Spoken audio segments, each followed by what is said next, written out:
अब देखिए क्यों कहा जा रहा है कि महागठबंधन में जिस तरह की स्थिति बनी हुई है वो क्या एनडीए को एक तरह से क्लीन स्वीप करने के लिए यहां पर एक मौका दे रहे हैं। क्यों? क्योंकि 4 सीट पर तो आमने सामने सीपीआई और कांग्रेस ही नजर आ रहे हैं। ये देखिए, ये तस्वीर हम आपको दिखा रहे हैं। यहां पर बछवाड़ा ऐसी सीट है जहां से अवधेश राय हैं, उधर कांग्रेस ने अपना उम्मीदवार उतारा है शिवदास के रूप में।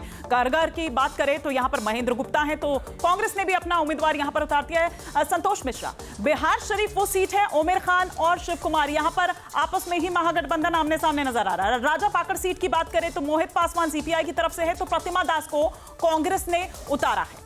तो ये सिलसिलेवार तरीके से हम उन सीटों की यहां पर बात कर रहे हैं जहां पर आमने सामने लड़ते हुए नजर आ रहे हैं। आप देखिए कहीं कहीं पर कुछ सीटें ऐसी भी हैं जहां पर आरजेडी वर्सेस कांग्रेस नजर आ रहा है। ऐसी सिकंदरा सीट है, कहलगांव है, सुल्तानगंज है, जहां से उदय नारायण चौधरी, अगर सिकंदरा से बात करें तो विनोद चौधरी ताल ठोकते हुए नजर आ रहे हैं आरजेडी के कैंडिडेट के सामने। वहां कहलगांव की बात करें तो रजनीश भारती, जिनके खिलाफ ताल ठोकते हुए यहां पर प्रवीण कुमार कुशवाहा भी नजर आ रहे हैं। सुल्तानगंज से टिकट दिया है चंदन सिन्हा को आरजेडी ने, तो ललन सिंह भी यहां से उतार दिए गए हैं कांग्रेस की तरफ से। वैशाली की बात करें, वारसलीगंज की बात करें तो ये वो सीटें हैं जहां पर सीधे सीधे आमने सामने दिखाई दे रहे हैं। 5 सीटें ऐसी जहां पर आरजेडी वर्सेस कांग्रेस दिखाई दे रहे हैं, तो 4 सीटें ऐसी जहां पर सीपीआई वर्सेस कांग्रेस जो है वो नजर आ रहे हैं। ना सिर्फ इतना बल्कि आरजेडी वर्सेस वीआईपी भी नजर आ रहा है। उत्कर्ष कुमार हमारे सहयोगी इस पर और विस्तार से जानकारी के साथ जुड़ चुके हैं। उत्कर्ष, ये स्थिति कुछ ऐसी दिख रही है और ऐसा लग रहा है कि चुनाव से पहले ही महागठबंधन बिखर गया है। क्या ऐसा ही है? ये बाहर तो तब लड़ेंगे लेकिन उससे पहले ही अंदर ही इनकी फाइट नजर आ रही है।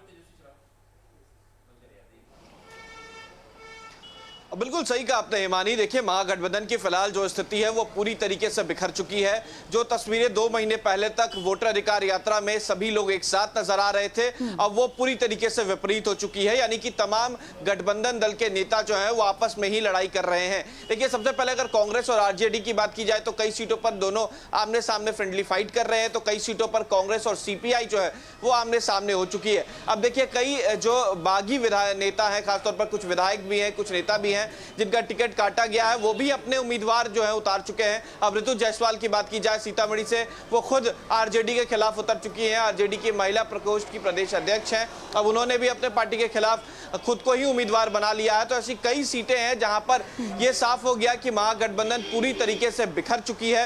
हालांकि जो तस्वीरें फिलहाल नजर आ रही है, ये माना जा रहा है कि अगर ऐसी ही तस्वीरें रहती हैं तो एनडीए पूरी तरीके से क्लीन स्वीप करता नजर आएगा। वहीं अगर दूसरी तरफ एनडीए की बात की जाए तो मतभेद जरूर नजर आया तमाम पार्टियों के नेताओं के बीच, लेकिन किसी ने भी एक दूसरे के खिलाफ ना तो उम्मीदवार उतारे, ना ही बागी तेवर अपनाए। जो भी बागी विधायक नजर आ रहे थे उन्हें भी नामांकन जो है वो वापस करा लिया गया। तो एक तरफ जहां महागठबंधन जहां पर खुद आपसी फाइट नजर आ रही है, वहीं दूसरी तरफ एनडीए में ऐसी कोई तस्वीरें नजर नहीं आ रही। आप ये देखें, उत्कर्ष के नॉमिनेशन से 7 घंटे पहले तक, मतलब जो कर भी चुके हैं फाइल अपना नॉमिनेशन, वो भी वापस ले लेते हैं क्योंकि उनको पता ही नहीं है, कंफ्यूजन इतना है। और छोड़िए, झारखंड मुक्ति मोर्चा अलग हो जाता है, वो साजिश का आरोप लगाता है कांग्रेस पर, आरजेडी पर। बिल्कुल सही कहा आपने। जेएमएम करीब 6 से 7 सीटें जो है वो बिहार में चाहती थी, क्योंकि आरजेडी और कांग्रेस वहां पर गठबंधन में है, उन्हें भी उम्मीदवार दिया गया, उनके नेता जो है वहां पर मंत्री बने हुए हैं। लेकिन आरजेडी ने एक सीट भी हेमंत सोरेन को नहीं दी, ना ही कोई बात की, और यही नाराजगी जो है वो हेमंत सोरेन की नजर आई। बीते दिन उन्होंने ऐलान कर दिया कि वो एक भी उम्मीदवार नहीं उतारेंगे। लेकिन यह संभवतः माना जा रहा है कि आरजेडी कोटे से जो विधायक मंत्री वहां पर हैं उनका वापस लिया जा सकता है, यानी कि मंत्री पद उनसे वापस लिया जा सकता है। कांग्रेस से भी नाराजगी पूरी तरीके से है। देखिए, यह स्वाभाविक है, गठबंधन दर में रहकर गठबंधन का पालन इस बार ना तो तेजस्वी यादव ने किया, ना ही कांग्रेस ने किया। कांग्रेस ने ना तो तेजस्वी यादव को मुख्यमंत्री का चेहरा बताया और ना ही तेजस्वी यादव ने कांग्रेस के साथ मिलकर तालमेल बैठाई। और कहीं ना कहीं यही एक कारण है कि 143 सीट पर आज आरजेडी अपने उम्मीदवार उतारती है, 15 सीटों पर वीआईपी उतारती है, और जितनी सीटों पर बाकी बची है सब पर कांग्रेस जो अपने उम्मीदवार को उतार देती है, और यही कहीं ना कहीं पेच जो है वो फंस जाता है। लेकिन उत्कर्ष, जैसे सीएम फेस की आपने बात कही, सीएम फेस तो इस बार आप बिहार के चुनाव में देखिए ना तो इस ओर से दिख रहा है, यानी कि ना तो महागठबंधन से दिख रहा है, और ना ही अगर हम एनडीए की बात करें तो वहां से दिख रहा है। तो मतलब एक चेहरा होते थे ना, पहले तो यह था कि नीतीश कुमार है, तो नीतीश कुमार के चेहरे पर वोट पड़ जाते थे। वहीं दूसरी तरफ, जैसा कि आपने खुद भी कहा कि कांग्रेस उस पर राजी नहीं हो रही थी, तो ये मतलब बिहार की जनता क्या इन सब चीजों को भी देखती है, सोचती है, समझती है?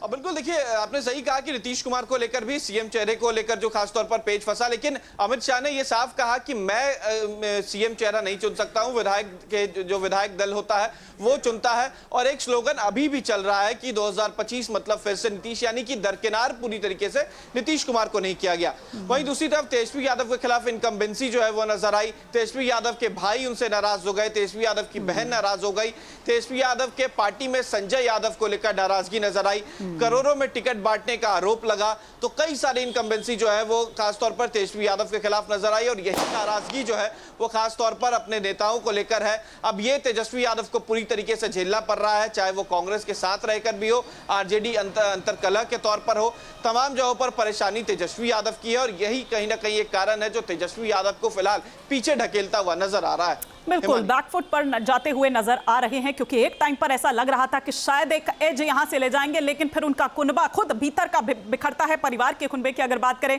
फिर उनकी पार्टी जिस तरह से और महागठबंधन बना वो भी धीरे धीरे कर किस तरह से बिखरता नजर आया। लेकिन आज के कार्यक्रम की अगर हम बात करें तो नीतीश कुमार 2 जगहों पर आज रैली करने वाले हैं। उत्कर्ष, अगर उस बारे में कुछ जानकारी मिल पाए तो हम वो भी समझना चाहेंगे। और ये चूंकि एनडीए के कैंडिडेट्स हैं जिनके लिए प्रचार करते हुए नजर आएंगे। अब बिल्कुल देखिए, मुख्यमंत्री नीतीश कुमार पहले भी कई प्रचार जो है वो कर चुके हैं अपने कैंडिडेट के लिए और आज भी 2 जगहों पर, खासतौर पर मुजफ्फरपुर जिले के 2 जगह, एक मीनापुर और दूसरा काटी है। ये 2 ऐसे जगह हैं जहां पर सीएम नीतीश जो है वो जनसभा करेंगे। एक अगर मीनापुर की बात की जाए तो दोपहर 12 बजे और दोपहर 2 बजे काटी में, तो 12 बजे एक रैली और दूसरी दोपहर 2 बजे। बिल्कुल उत्कर्ष, जहां भक्ति है हर शब्द में, कथाओं में छिपे हैं दिव्य रहस्य और ज्योतिष देता है जीवन को दिशा। धर्म से जुड़ी हर बातों को जानने के लिए हमारे चैनल स्तुति को सब्सक्राइब करें। चैनल पर जाने के लिए इस लिंक पर क्लिक करें।